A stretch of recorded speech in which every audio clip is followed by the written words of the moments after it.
আসসালামু আলাইকুম বন্ধুরা। আজকে দেখাবো কিভাবে হাতার মধ্যে লেস লাগাতে হয় এবং সেই হাতাটাকে কিভাবে জামার সাথে অ্যাটাচ করতে হয় তার ডিটেইলভাবে আজকে আপনাদের সাথে শেয়ার করব। এখানে আমি একটি হাতাতে লাগানোর জন্য মোহরির অংশে লাগানোর জন্য একটি চিকন টাইপের লেস নিয়ে নিয়েছি, যেগুলো এখন বেশ ট্রেন্ডিং লেস বলতে পারেন। আর এগুলো লাগালে হাতার যে সৌন্দর্য সেটা অনেকাংশে বেড়ে যায়।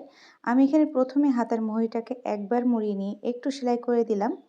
আর এবার সেই জায়গা থেকে আরও একটু মানে 1/2 ইঞ্চি পরিমাণ মতো জায়গা ছেড়ে দিয়ে আমি লেসটাকে প্লেস করে দিলাম। আর এই লেসের উপরে সেলাই করে নেওয়া কাপড়টাকে আবারও মুড়িয়ে নিয়ে সেলাই করে দিচ্ছি।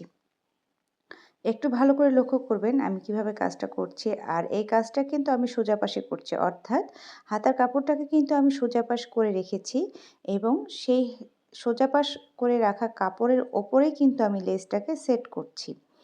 আর কাপড়টাকে যে মুড়িয়ে নিয়ে আসছি সেই কাপড়টাকে কিন্তু আমি মুড়িয়ে নিয়ে সোজা পাশেই বসিয়ে দিয়েছি।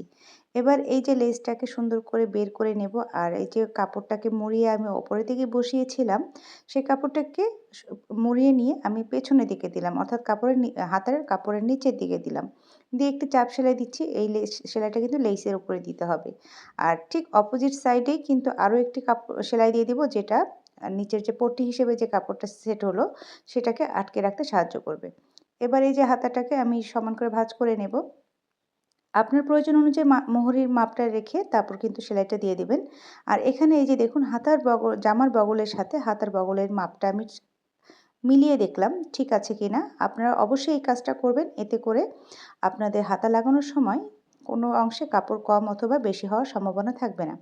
এবার এই যে জামার যে বডি জয়েন্ট পার্টটা রয়েছে সেখান থেকে প্রায় 1/4 ইঞ্চি পরিমাণ কাপড় ছেড়ে দিয়ে একটি পয়েন্ট ধরবো।